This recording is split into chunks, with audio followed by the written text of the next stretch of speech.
Finally, Esterhazy spoke, his voice barely audible over the wind. "The one in the glen, he's a monster." No response from Pendergast. "I say we go after him." "The one in the mire," murmured Pendergast, "is even larger." A silence.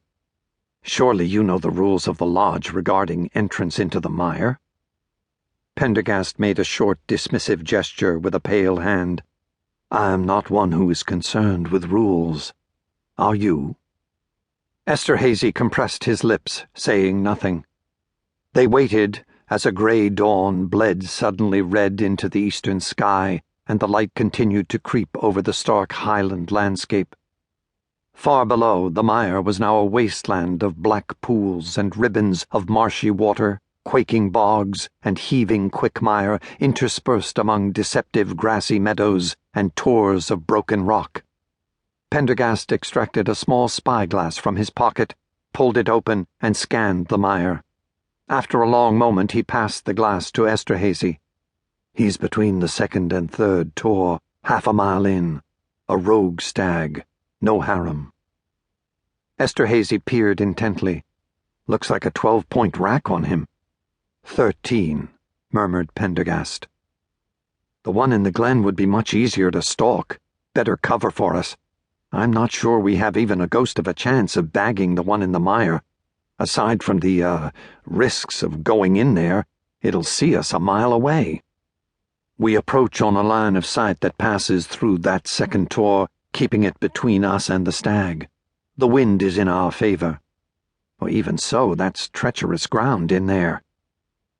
Pendergast turned to Esterhazy, gazing for a few awkward seconds into the high-domed, well-bred face. "Are you afraid, Judson?" Esterhazy, momentarily taken aback, brushed off the comment with a forced chuckle. "Of course not.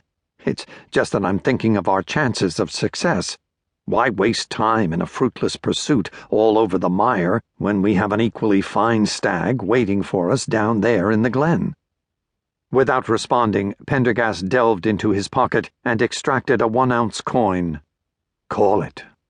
"Heads," said Esterhazy reluctantly. Pendergast flipped the coin, caught it, slapped it on his sleeve. "Tails. The first shot is mine." Pendergast led the way down the shoulder of Bain Derg. There was no trail, only broken rock, short grass, tiny wildflowers, and lichen. As night gave way to morning, the mists thickened over the mire, eddying about the low areas and streaming up the hillocks and tors. They moved silently and stealthily down toward the verge of the mire. When they reached a small hollow, a corrie at the base of the Bain, Pendergast gestured for them to halt. Red Deer had an extremely acute suite of senses, and the men had to take exquisite care not to be seen, heard, or scented.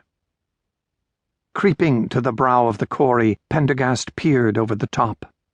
The stag was about 1,000 yards off, moving slowly into the mire.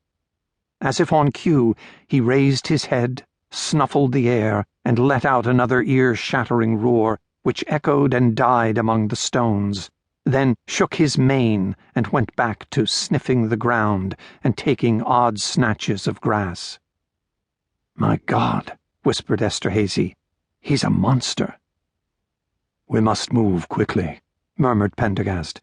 "He's heading deeper into the mire." They swung around below the rim of the corrie, keeping out of sight, until they had lined up the stag with a small tor. Turning, they approached the animal, using the hummock as cover. The edges of the mire, after the long summer, had firmed up, and they moved quickly and silently, the soft hillocks of grass acting as stepping stones.